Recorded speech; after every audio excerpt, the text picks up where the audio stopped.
Hey, this is Michael Lindsay from Vital MX. We're here at Shop Our Motorsports today, and whether you are in the new era of fuel injection or your bike still has a carburetor, it's definitely useful to know how to dive in and take it off. So today we're going to show you how.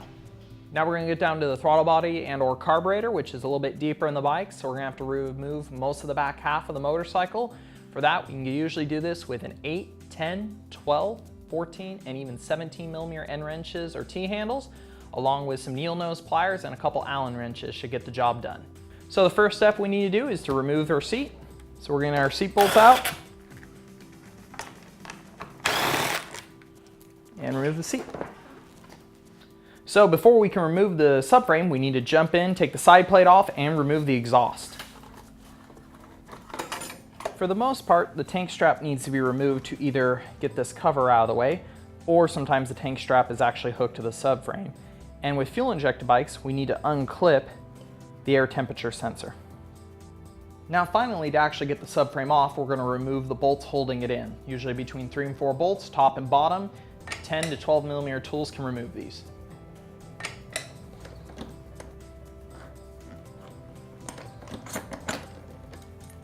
So the last thing holding the subframe in place is actually the air boot connection to your throttle body or carburetor, which is always held on by a clamp here.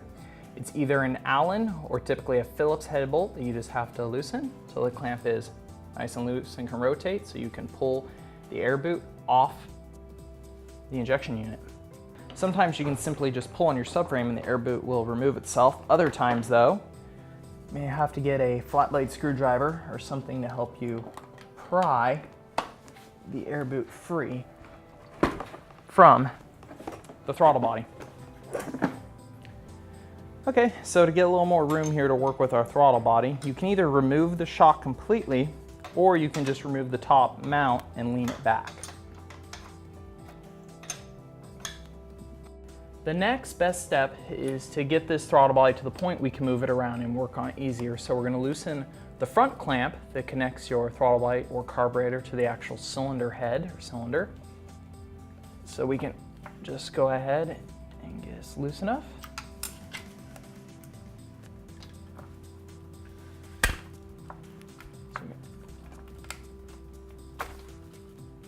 Get our throttle body loose enough now, we can rotate it and access all the further pieces we need to remove to get it out.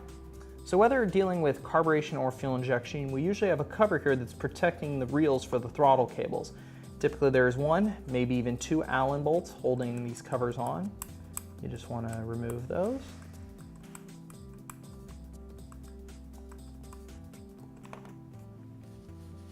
So we can remove the cover and expose the reels.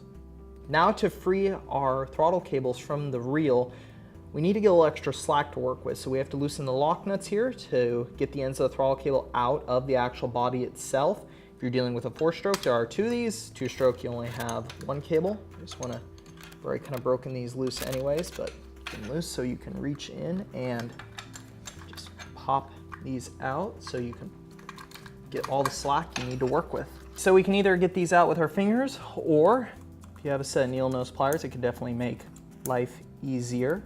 When we move over to fuel injection though, we have to deal with these pressurized fuel cables we need to unclip, and we have a few more extra electrical connectors that need to be pulled off before we can remove the throttle body from the chassis.